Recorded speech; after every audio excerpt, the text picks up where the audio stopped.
സെബി എന്ന് പറയുന്ന ഒരു സംഘടന ഉണ്ടെന്ന് പറയുന്നു, പക്ഷേ ആ സംഘടന ഇടപെടുന്നില്ല പലപ്പോഴും. മാത്രമല്ല സെബിയുടെ ചെയർമാനൊക്കെ ആ ടേം കഴിയുന്നതോടെ റിലയൻസിന്റെയും അല്ലെങ്കിൽ അദാനിന്റെയും ഒക്കെ കമ്പനിയിൽ പെട്ടെന്ന് ചേക്കേറുന്ന കാണുന്നു. അപ്പോൾ ഇതിലെ പ്ലെയേഴ്സ് ആരാന്ന് വെച്ചാൽ ഈ പുതിയൊരു ജനറേഷന്റെ സ്വഭാവം എന്ന് വെച്ചാൽ അവർ പഠിക്കുന്ന കോഴ്സ് എന്താണെന്ന് നമുക്ക് മനസ്സിലാവില്ല, എക്സാം ഏത് എഴുതിയെന്ന് മനസ്സിലാവില്ല, അത് പാസ് ആയിക്കണമെന്ന് മനസ്സിലാവില്ല, അതിന് സർട്ടിഫിക്കറ്റ് ഉണ്ടോ എന്ന് മനസ്സിലാവില്ല. എത്ര ചോദിച്ചാലും ഇവർ കുറെ പറഞ്ഞിട്ടുണ്ടാവും. പിന്നെ നമ്മൾ ചോദിച്ചാൽ നമ്മൾ വിദ്യാളാവുമെന്ന് വിചാരിച്ചിട്ട് നമുക്ക് മനസ്സിലാകാത്തതുകൊണ്ടാവുമെന്ന് വിചാരിച്ചാൽ നമ്മൾ വിടലാണ്. ഇതേപോലെ തന്നെയാണ് ഈ ജോലിന്റെ വരും. ഒരുപാട് കാലഘട്ടമായിട്ട് ഇപ്പോൾ ഒരു കേരളത്തിൻ്റെ ഒരു സ്ട്രക്ചർ എന്ന് പറഞ്ഞാൽ ഇപ്പോൾ ഒരു കോവിഡാനന്തരം ഒരുപാട് ലേ ഓഫുകൾ, അതിപ്പോൾ പല സെക്ടറുകളിൽ നിന്ന് അപ്പോൾ ജോലി സംബന്ധമായിട്ട് ഉണ്ടായിക്കൊണ്ടിരിക്കും. ഗൾഫിൽ നിന്ന് ജോലി ഒഴിവായി വരുന്നു, ഇവിടെ തന്നെ പല IT കമ്പനികളിൽ നിന്നും ആളുകൾ ലേ ഓഫ് ചെയ്യപ്പെടുന്നു എന്നൊക്കെ ഒരുപാട് സാഹചര്യങ്ങൾ ഉണ്ടായിക്കൊണ്ടിരിക്കുന്നു. അപ്പോൾ തന്നെ പലപ്പോഴും ഒരു ബിസിനസ് രംഗത്തേക്ക്, ഒരു ഇൻവെസ്റ്റ്മെൻറ്റ് സ്കീമിലേക്കൊക്കെ പലപ്പോഴും ആളുകൾ പൊതുവേ സോഷ്യൽ മീഡിയകളിലൊക്കെ ഇങ്ങനെ അത്തരം മെസ്സേജുകളും വാർത്തകളൊക്കെ വന്നുകൊണ്ടിരിക്കുന്ന ഒരു സമയത്ത് കൂടിയാണ്. അപ്പോൾ നല്ലൊരു ഇൻവെസ്റ്റ്മെൻറ്റ് കിട്ടിയാൽ എന്തെങ്കിലും നമ്മുടെ കയ്യിലുള്ള എമൗണ്ട് കൊണ്ടുപോയി എന്ത് ചെയ്യുന്നു, ഇൻവെസ്റ്റ് ചെയ്യുന്നു എന്നുള്ള രൂപത്തിൽ ലാഭം കിട്ടണം എന്നുള്ളൊരു ആഗ്രഹത്തോടുകൂടി ചെയ്യുന്നവരാണ്. ഇപ്പോൾ ഡോളറൊപ്പ് പോലെയുള്ള പുതിയ വിവാദങ്ങളൊക്കെ ഡോളറൊപ്പ് പോലെ വിവാദങ്ങൾ ഉണ്ടായിക്കൊണ്ടിരിക്കുകയാണ്.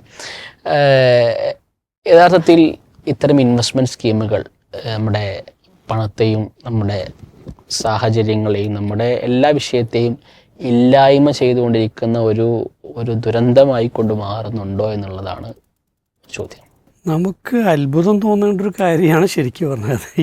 ഈ ഫ്രോഡുകൾ, ഇത്തരം സ്കാമുകളൊക്കെ ഒന്ന് പറഞ്ഞു കഴിഞ്ഞാൽ ഇതിന് നൂറ്റാണ്ടുകളുടെ അല്ല സഹസ്രാബ്ദങ്ങളുടെ പഴക്കമുണ്ട് എന്നുള്ളതാണ്.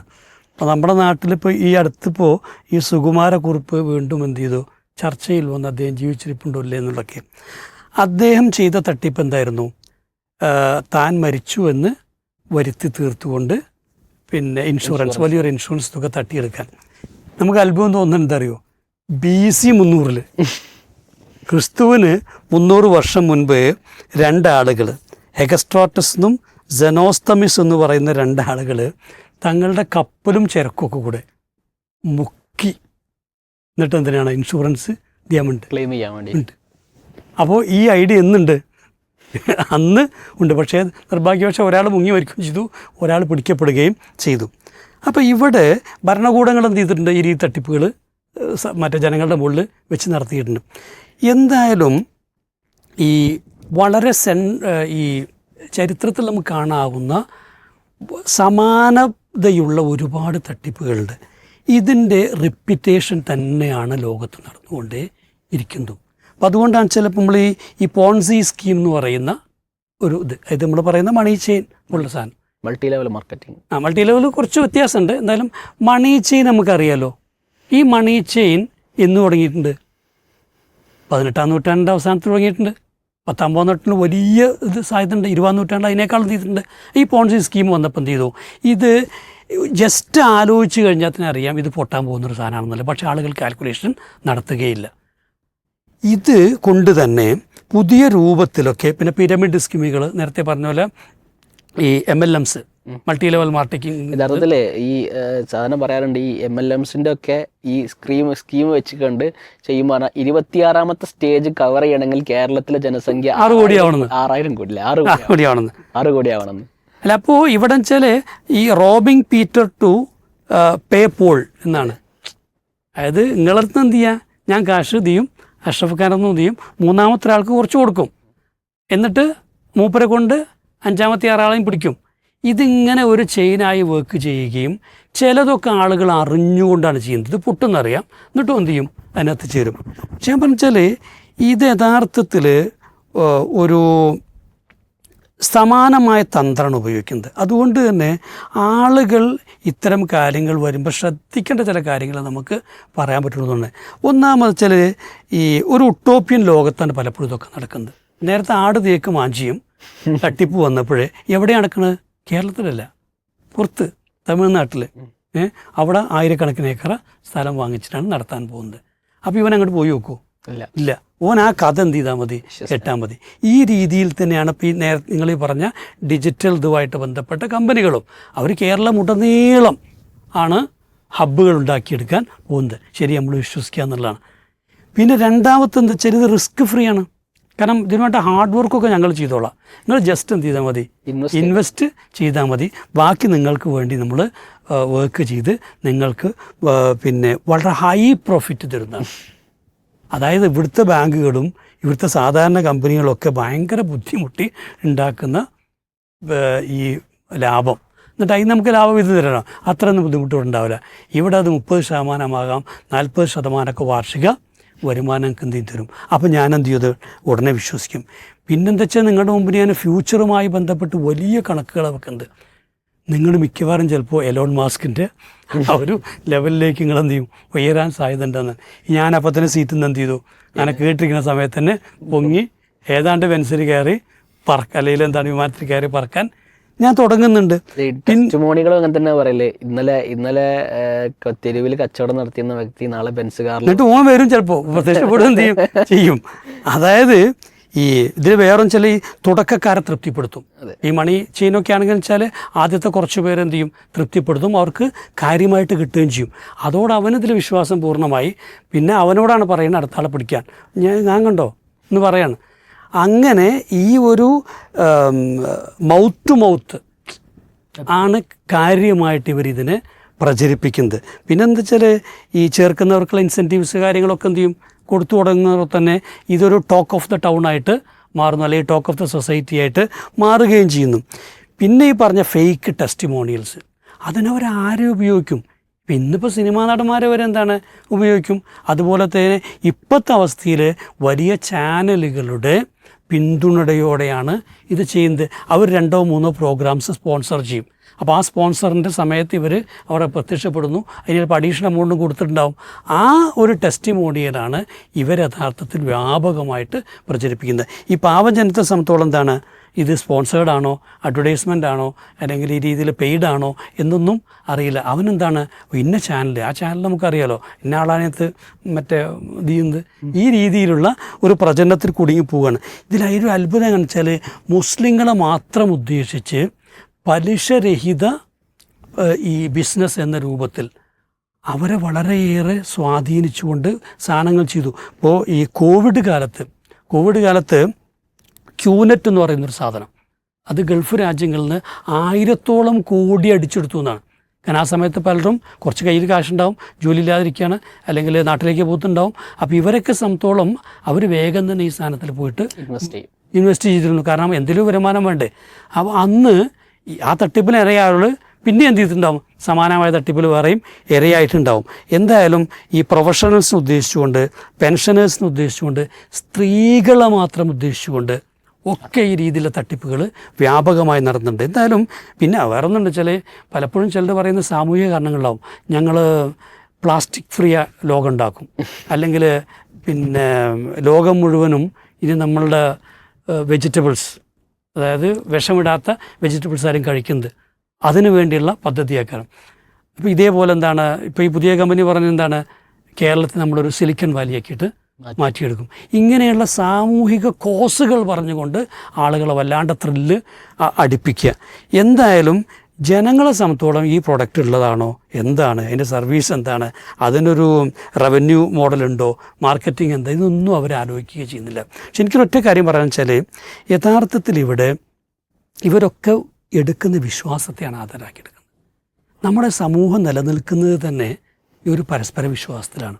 ആ വിശ്വാസത്തെ ചൂഷണം ചെയ്ത് വഞ്ചിച്ചുകൊണ്ടാണ് ചെയ്യുന്നത്. അതുകൊണ്ട് തന്നെ വിശ്വാസ വഞ്ചനയ്ക്ക് കനത്ത ശിക്ഷ നൽകണം. കാരണം അത് സാമൂഹിക നിലനിൽപ്പിനെ ഒരർത്ഥത്തിൽ ബാധിക്കുന്നുണ്ട്. ഇതിന് പക്ഷേ കുറഞ്ഞ ശിക്ഷയാണ് പലപ്പോഴും കൊടുക്കുന്നത്. വിശ്വാസ വഞ്ചനയ്ക്കുള്ള ശിക്ഷ എന്ന് പറയുന്നത് ഇത്തരം ശിക്ഷകൾ വർദ്ധിപ്പിക്കുകയല്ലാതെ യാതൊരു ഇതുമില്ല. രണ്ടെന്ന് വെച്ചാൽ സേഫ് ഇൻവെസ്റ്റ്മെൻറ്റിനെ കുറിച്ച് കുറച്ചുകൂടെ ഒരു എഡ്യൂക്കേഷൻ കൊടുക്കേണ്ടതുണ്ട്. പക്ഷെ അവിടെ എനിക്ക് തോന്നുന്ന ചിലൊരു അപകടം, ഇപ്പോൾ നമ്മുടെ ഷെയർ മാർക്കറ്റിൽ തന്നെ എന്താ സംഭവിക്കണേ, അതിൽ തന്നെ വലിയ ബുള്ളുകളും കരടികളൊക്കെ എന്താണ് കളിക്കുകയും, സെബി എന്ന് പറയുന്നൊരു സംഘടന ഉണ്ടെന്ന് പറയുന്നു, പക്ഷേ ആ സംഘടന ഇടപെടുന്നില്ല പലപ്പോഴും. മാത്രമല്ല സെബിയുടെ ചെയർമാനൊക്കെ ആ ടേം കഴിയുന്നതോടെ റിലയൻസിൻ്റെയും അല്ലെങ്കിൽ അദാനിൻ്റെയൊക്കെ കമ്പനിയിൽ പെട്ടെന്ന് ചേക്കേറുന്ന കാണുന്നു.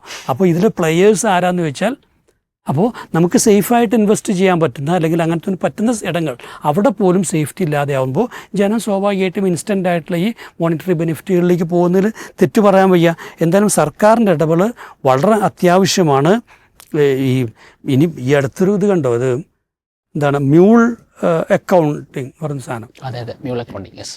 എന്ന് വെച്ച് കഴിഞ്ഞാൽ ചെറിയ കുട്ടികളെ ഉദ്ദേശിക്കുന്നത് 18 വയസ്സുകാർ കുട്ടിക്ക് ഒരു അക്കൗണ്ട് ഉണ്ട്, ഓന സംസ്ഥാനത്ത് ₹1 ഉണ്ടാവില്ല. അപ്പോഴാണ് ഇത്തരം ആളുകളോട് പറയുന്നത് എനിക്ക് 16 റുപ്യ തരാം, 25,000 റുപ്യ തരാം, അക്കൗണ്ട് നമ്പറും പാസ്ബുക്കും അക്കൗണ്ട് നമ്പറും പാസ്ബുക്കും കൊടുത്താൽ മതി. എന്നിട്ട് ആ പാസ്ബുക്കും അക്കൗണ്ട് നമ്പറും ഉപയോഗിച്ചുകൊണ്ട് വമ്പിച്ച തട്ടിപ്പ്. ഇവൻ അവസാനം പെടുമ്പോഴാണ് അറിയാം, പോലീസ് വന്നിട്ട് ഇവനെ അറസ്റ്റ് ചെയ്യും. എൻ്റെ അക്കൗണ്ടിൽ ഇത്ര ട്രാൻസാക്ഷൻ എന്നിട്ട് എന്താണെന്ന് ചോദിക്കുമ്പോഴാണ്. അപ്പോൾ ഇങ്ങനെ ഡിജിറ്റലായിട്ടുള്ള ലോകത്ത് നടക്കുന്ന ഒരുപാട് ഇതുകളുണ്ട്. അപ്പോൾ ഇവിടെയൊക്കെ തന്നെ സർക്കാരിൻ്റെ വളരെ കൃത്യമായ ഇടപെടൽ ആവശ്യമുണ്ട്. ആലോചിച്ച് നോക്കൂ, 19 വയസ്സ് മാത്രം പ്രായമുള്ള ഒരു ചെക്കൻ, ഇതാണ് ശബരിനാഥ് എന്ന് പറയുന്ന ഒരു ചെക്കൻ, അവനെന്തോ ഒരു ടോട്ടൽ ഫോർ യു എന്ന് പറഞ്ഞിട്ടൊരു സാധനം ഉണ്ടാക്കിയിട്ട് 19 വയസ്സ് ആലോചിച്ച് നോക്കൂ. എന്നിട്ട് കക്ഷി 200-300 കോടി തട്ടിയെടുത്തു. അന്ന് ആ സമയത്ത് ഇവനൊരു യൂത്ത് ഐക്കണായിരുന്നു. മന്ത്രിമാരുടെ മക്കളടക്കമുള്ളവരൊക്കെ മൂപ്പര് ഫ്രണ്ട്സ്. ഞാൻ തിരുവനന്തപുരത്ത് എന്ത് ചെയ്യുന്നു, വലിയൊരു ഫിഗറായിട്ട് മൂപ്പര് ഇങ്ങനെ ജീവിക്കുന്നു. ഇവിടെയൊക്കെ എന്താ വെച്ചാൽ ആളുകൾ ചിന്തിക്കുന്നേ ഇല്ല, ഇങ്ങനെ പണം ഉണ്ടാക്കാൻ വഴി ലോകത്തില്ല എന്നുള്ളത്. ഇല്ലാത്തൊന്നിൻ്റെ പിറകെയാണ്. അതുകൊണ്ട് വെച്ചാൽ ഇതിൻ്റെ മനഃശാസ്ത്രത്തെക്കുറിച്ച് പറയുമ്പോൾ തന്നെ ധാരാളം അത് 5-6 പോയിൻറ്റ്സ് എന്താണ് സൈക്കോളജിസ്റ്റുകൾ പറയാറുണ്ട്. ഇത് ഈ ഒപ്റ്റിമിസം ബയസ് എന്ന് പറയുന്നത്, ട്രൂത്ത് ബയസ് എന്ന് പറയുന്നത്, ഓതൻറ്റിസിറ്റി ബയസ് എന്ന് പറയുന്നത്, അങ്ങനെ പലതും. ഇതൊക്കെ യഥാർത്ഥത്തിൽ വളരെ ബുദ്ധിപരമായി പ്ലേ ചെയ്യാൻ കഴിയുന്നവർക്ക് ഈ സമൂഹത്തെ മാനിപ്പുലേറ്റ് ചെയ്ത് തട്ടിപ്പ് നടത്താമെന്നുള്ളതാണ്. അതുകൊണ്ട് തന്നെ ദയവായിട്ട് ജനങ്ങൾ ഇത്തരത്തിലുള്ള ദുരാഗ്രഹങ്ങളിൽ നിന്ന് മാറി നിൽക്കുകയും വളരെ പഠിച്ചു മാത്രം ഇൻവെസ്റ്റ്മെൻറ്റ് നടത്തുകയും ചെയ്യണം നമുക്ക് പറയാനുള്ളത്.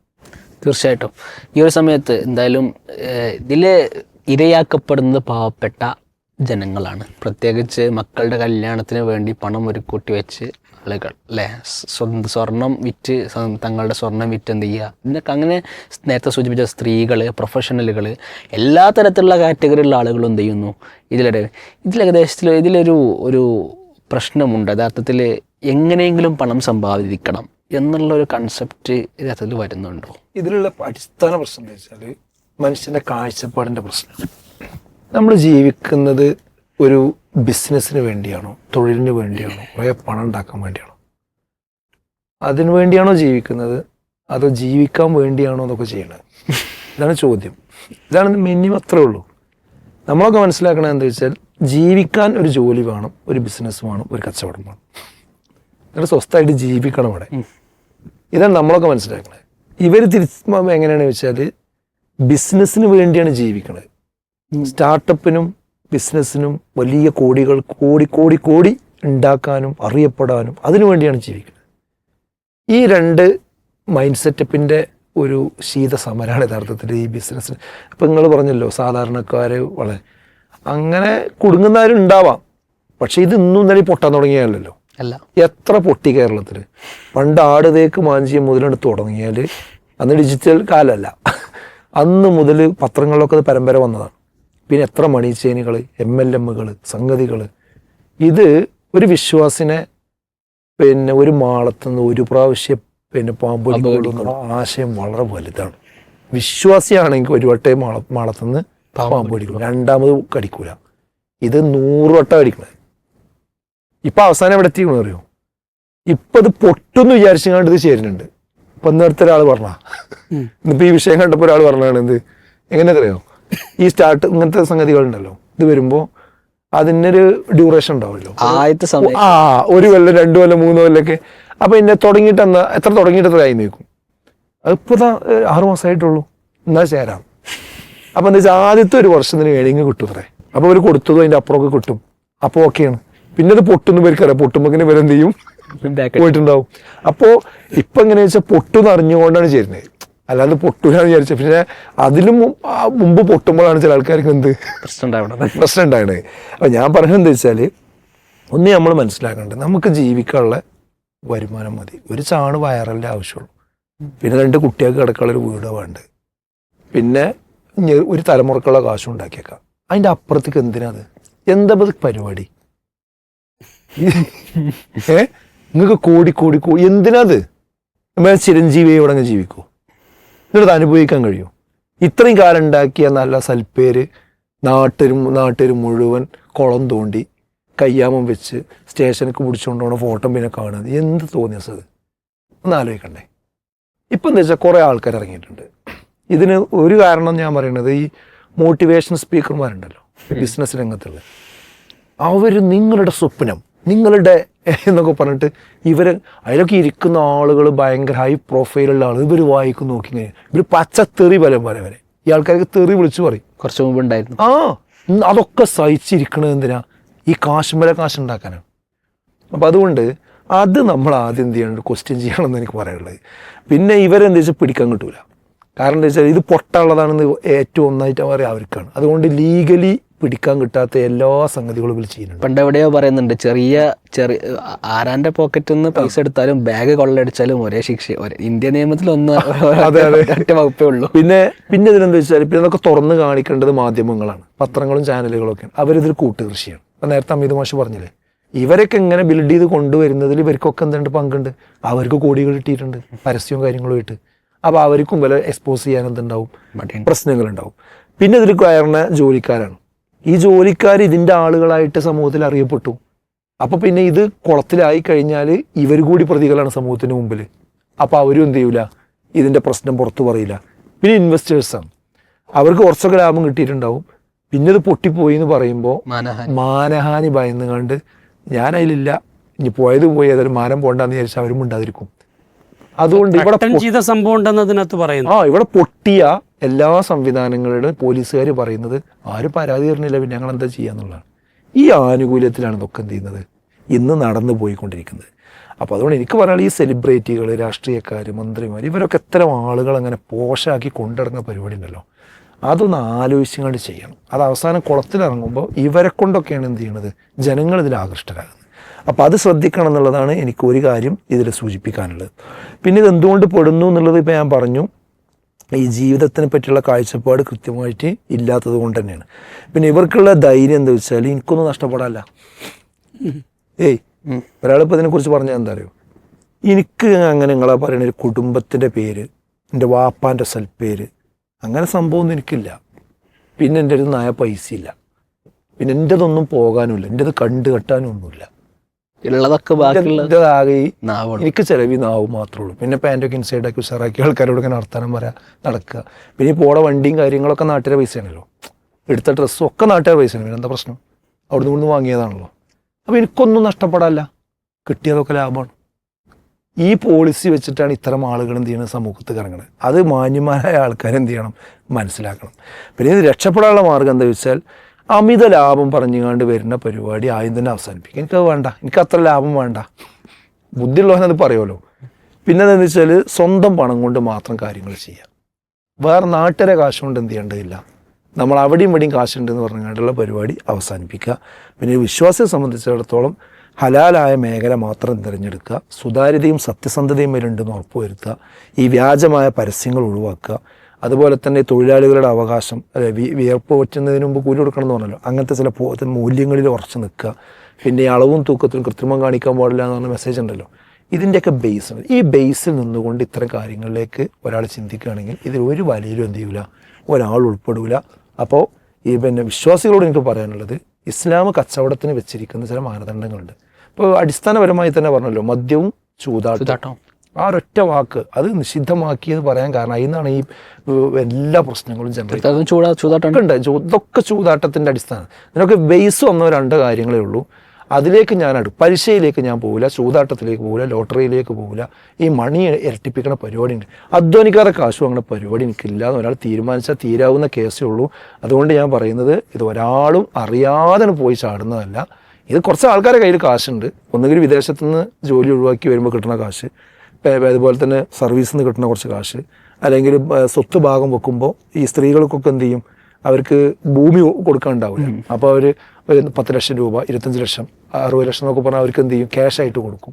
അപ്പോൾ അത് ആളുകൾ എന്ത് ചെയ്യും, ഇവരടുത്ത് എത്ര കാശുണ്ടെന്ന് കുടുംബങ്ങൾക്കൊക്കെ അറിയാം.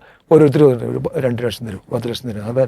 അപ്പോൾ അങ്ങനെ എല്ലാവർക്കും കൂടെ കൊടുത്തുകൊണ്ട് ഞാനാകെ പാപ്പരാകും. അപ്പം ഇത് എവിടെയും കൊണ്ടുപോയി കൊടുക്കുക എന്നുള്ള എനിക്ക് ഇങ്ങനത്തെ ആളുകളെ നോക്കിയിട്ടാണ് ഈ പരുന്തുകൾ ഇങ്ങനെ വട്ടമിട്ട് പറന്നുകൊണ്ടിരിക്കുന്നത്. എന്നിട്ട് അവർക്ക് പറ്റുന്ന ഫ്രെയിമിലാണ് എന്നിട്ട് അവതരിപ്പിക്കും. നിങ്ങളിങ്ങനെ ഈ കാശൊക്കെ വെച്ച് ഇങ്ങനെ ആൾക്കാർ കൊണ്ടുപോയിട്ട് എന്താ ചെയ്യുക? അപ്പോൾ നിങ്ങൾക്ക് ഇങ്ങനെ സംവിധാനമുണ്ട്, അപ്പോൾ ഒന്നായിക്കോട്ടെ, ഇങ്ങനെ ഉണ്ടല്ലോ. അപ്പോൾ അത് നമ്മൾ മനസ്സിലാക്കേണ്ടത്, നമ്മളടുത്തുള്ള കാശ് നമുക്കറിയുന്ന കച്ചവടം നമ്മൾ ചെയ്യാൻ പാടുള്ളൂ. വേറെ കുറേ ആൾക്കാർ വന്ന് കുറേ ഇംഗ്ലീഷിലും മലയാളത്തിലും കണക്കൊക്കെ പാടെ പറഞ്ഞ് തുമ്പില്ലാതെയൊക്കെ പരിപാടിക്ക് ഇവരെന്താ വെച്ചാൽ ഒക്കെ പറയും. എനിക്ക് പിന്നെ നമ്മളെ പോരായ്മയെന്ന് എനിക്കറിയില്ല. ഈ പുതിയൊരു ജനറേഷൻ്റെ സ്വഭാവം എന്താ വെച്ചാൽ അവർ പഠിക്കണ കോഴ്സ് എന്താണെന്ന് നമുക്ക് മനസ്സിലാവില്ല. എക്സാം ഏത് എഴുതിയെന്ന് മനസ്സിലാവില്ല. അത് പാസ്സായിക്കണമെന്ന് മനസ്സിലാവില്ല. അതിന് സർട്ടിഫിക്കറ്റ് ഉണ്ടോയെന്ന് മനസ്സിലാവില്ല.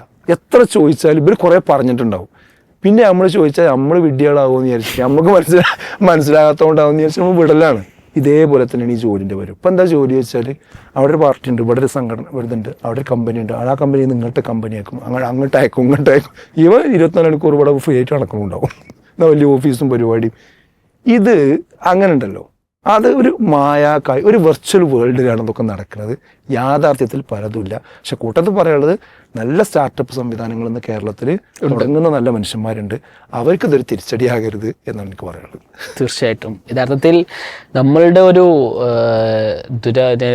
പണത്തിനോടുള്ള അത്യാഗ്രഹം അതായിരിക്കും ഒരു പക്ഷേ ഇത്തരം കാര്യങ്ങളിലേക്ക് നമ്മൾ കൊണ്ട് ചെന്നെത്തിക്കുക എന്നുള്ളതാണ്. അതുകൊണ്ട് എളുപ്പത്തിൽ അല്ലെങ്കിൽ കുറക്കുവഴികളിൽ പണമുണ്ടാക്കാമെന്ന് വിചാരിക്കുന്നവർ ഇന്നല്ലെങ്കിൽ നാളെ ഇതേപോലെയുള്ള പ്രശ്നങ്ങളിൽ പോയിപ്പെട്ടിട്ടുണ്ട് എന്നുള്ളത് തന്നെയാണ്. നേരത്തെ സൂചിപ്പിച്ച പോലെ മാനഹാനിയും അതുപോലെ തന്നെ കുടുംബത്തിൻ്റെ സൽപ്പേരുമൊക്കെ ഉദ്ദേശിച്ച് അവർ പരാതിപ്പെടാതെയും ഒക്കെ ഇരിക്കുന്ന അവസ്ഥ ഉണ്ടായിരിക്കാം. അത് ഇത്തരം ആളുകൾക്കുള്ള ഒരു വളമിടൽ കൂടിയാണെന്ന് നമ്മൾ തിരിച്ചറിയുക. അതുകൊണ്ട് ജീവിതം മറന്ന് അല്ലെങ്കിൽ സ്വന്തം ജീവിതത്തെ എന്ത് ചെയ്യരുത്, നമ്മളായിട്ട് കുളം തൊടുന്ന ഒരവസ്ഥ ഉണ്ടാകരുതെന്ന് കൂടി ഒരു അവസരത്തിൽ ഓർമ്മപ്പെടുത്തുന്നു.